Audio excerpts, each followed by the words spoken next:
Entonces, bueno, ¿cómo generamos matrices de opinión pública desde la base civil organizada que rompan con el miedo, ¿no? Es decir, eso creo que es clave, ¿no? Y acá el compañero preguntaba, bueno, ¿qué hacer y qué han hecho otras sociedades frente a este tipo de hechos? En Uruguay, en Argentina, que es donde yo vivía antes de venir a México, tuvimos escuadrones de la muerte, tuvimos golpes militares.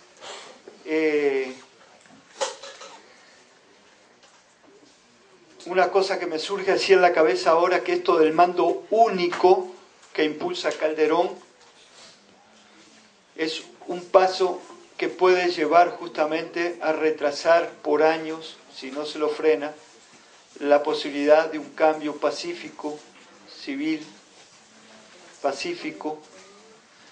El mando único en Uruguay, cuando el gobierno de la época, la oligarquía gobernante entendió que la policía estaba desbordada por los tupamaros, crearon lo que se llamó las fuerzas conjuntas. O sea, le pasaron el mando al ejército y hubo un plan operativo como este que está aquí en Chihuahua, donde el mando militar tenía una estructura, o mejor dicho, había una estructura de todos los organismos de seguridad bajo un mando militar que agrupaba a las distintas policías. Y ellos llevaban la dirección de toda la guerra que llamaban antisubversiva contra los sediciosos, que éramos nosotros. Sí tuvimos una derrota militar en la etapa. En esos países, en Argentina, en Chile, se llevó a práctica, es decir, se utilizó la tortura como práctica sistemática, vinieron las ejecuciones sumarias extrajudiciales y las desapariciones forzosas de personas. Pero no obstante que fueron dictaduras que llevaron, digamos, a la cárcel, al exilio y a la muerte a muchos jóvenes. En el caso de Argentina, 30.000 muertos, 15.000 desaparecidos.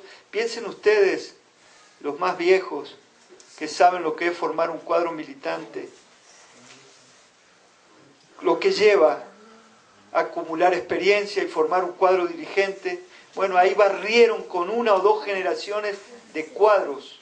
Fue una operación, la de Argentina, que se nutrió de la experiencia uruguaya y de la experiencia chilena a nivel de los golpistas. En Uruguay, en el penal de Libertad, fíjense, hoy decía que Mario Benedetti decía, nos robaron las palabras, el penal se llamaba de Libertad en Uruguay porque estaba en un poblado que se llama Libertad, ¿no? Qué contradicción. Bueno, en el penal de Libertad, a la entrada, había un cartel del psicólogo del penal que decía, como no los matamos, tenemos que volverlos locos. Y practicaban la tortura durante meses, ya no era para sacar información. Y contra algunos compañeros sí se cebaron durante años y algunos terminaron mentalmente mal, otros murieron de enfermedades después de que salieron como Raúl Sendic y otros compañeros. Al gallego más lo volvieron loco, sigue en recuperación. Otros compañeros estuvieron al borde de la locura. El propio Mujica, que hoy es presidente, estuvo por momentos fuera de la realidad en prisión, ¿no? Bueno, y en ese contexto, digamos, muchos salimos al exterior, tratamos de seguir organizándonos afuera y adentro permaneció los que quedaban, una resistencia latente, organizado en el caso de Uruguay en el Frente Amplio. Bueno, a la salida de la cárcel con la amnistía del 85, ese Frente Amplio se reactivó. Hubo una amnistía en Uruguay que la provocó la gente, no la concedió el gobierno en la época de Julio María Sanguinetti, y los tupamaros el día que salieron de la prisión organizaron una rueda de prensa y dijeron, como fue el pueblo que nos liberó, y hoy el pueblo entiende que no hay condiciones para la lucha armada, nos vamos a integrar al proceso civil. 2 años después pidieron la integración al Frente Amplio, pero no plantearon participar en las elecciones con aspirantes a puestos de elección popular. Fue hasta la siguiente elección donde se comenzaron a postular a puestos de elección popular. Mujica fue primero diputado, después senador, el senador más votado del país, con más votos incluso que los que sacó Tabaré Vázquez el presidente, y ahora es en otra votación electo presidente. Ahí estoy diciendo un proceso muy esquemáticamente de que los sediciosos de entonces, los subversivos de entonces, los terroristas de entonces, pasan 13 años promedio en prisión y después de 13 años de prisión salen a hacer política parlamentaria y por la vía electoral pacífica llegan al gobierno. Ese proceso tiene que ver con las características especiales del pueblo uruguayo. En la Argentina, Kirchner, que acaba de morir en estos días, con su compañera que es la presidenta, bueno, también con sus virajes, con sus marchas, contramarchas, sus contradicciones, están por ahí elaborando otra salida, ¿no? Entonces, hablaba yo de otros procesos como el de Bolivia. Bolivia vivió durante el siglo XX distintas dictaduras, la de Banzer, ¿no?, contra el general Torres, fue de las más sangrientas y vinieron otras. Bueno, ahí la gente se organizó desde abajo, ellos también tuvieron que romper el miedo. Y fue el campesinado indígena que estaba en el sótano de la sociedad el que salió a las calles. Primero tuvieron la guerra del agua, después la guerra del petróleo o del gas. Y luego salieron contra Sánchez de Lozada en manifestaciones como la de ayer, civiles pacíficas, y le mataron a 28 compañeros en las calles. Y eso hizo que Sánchez de Lozada tuviera que tomarse un avión y regresar a Miami, de donde había venido. Y se desencadenó un proceso donde el dirigente de los cocaleros es llevado a la silla del Palacio Quemado, ¿no? Evo Morales. Entonces, bueno, ¿qué experiencia de ese tipo? Sí, hay que romper el miedo, ¿no? El tema es que, por eso yo a veces temo mucho venir a estos foros, porque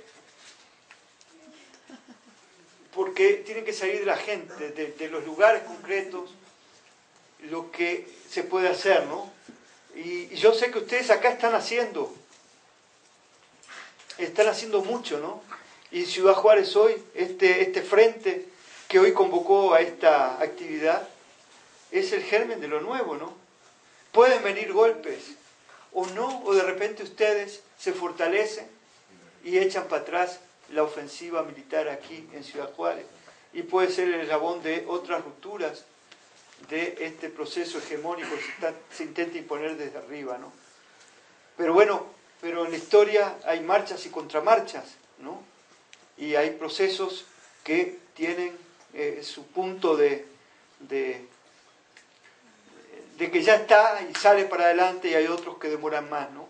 Es decir, en el caso de Uruguay, el Frente Amplio se presentó en 1971, había una guerrilla, los Tupamar, una guerrilla urbana que había tenido algunos éxitos, había un movimiento sindical clasista, una central de trabajadores única, había representación parlamentaria del Partido Comunista, del Partido Socialista, la democracia cristiana en Uruguay era progresista, en fin, había, digamos, hubo en los años, fines de los años 60, una gran lucha de clases, pero un gran proceso popular, y bueno, eso fue parado a sangre y fuego. No solo en Uruguay, en Argentina, en Chile, en Brasil antes, en Bolivia después, las políticas neoliberales no llegaron con la Thatcher en Gran Bretaña y con Reagan en Estados Unidos a comienzos de los 80, se impusieron antes a sangre y fuego en el Cono Sur, ¿no? Bueno, sí, yo no tengo más respuesta, pero lo que sí creo que hay que leer la historia, hay que analizar la historia, hay que bucear en todas esas experiencias para sacar experiencia, acumularla y ver qué se adecúa, porque cada lugar cada pueblo tiene sus especificidades, pero de algo de eso aprendemos, ¿no? En aquel momento en Uruguay nosotros aprendíamos muchas cosas de los cubanos, de los vietnamitas, es decir, en plenas contradicciones de clase, en una sociedad muy polarizada, había otras experiencias a nivel mundial que alimentaban la posibilidad de un cambio posible. Vietnam le ganó al imperialismo en aquel momento, ¿no? Cuando Estados Unidos era una máquina de matar. Y bueno, un grupo también de campesinos, de unos 50, derrotaron a una maquinaria infernal, ¿no? Entonces, bueno, de eso creo que es de lo que hay que tomar nota, ¿no? Yo me quedaría por acá. Pues compañeros, no resta más que agradecer la participación del compañero Carlos Facio en esta. Compañeros, la lucha sigue. Juárez, Juárez no es cuartel. Juárez, Juárez no es cuartel. Juárez, Juárez no es cuartel. Gracias, compañeros. Seguimos mañana. ¿A qué horas? A ver, hay un anuncio aquí de eventos.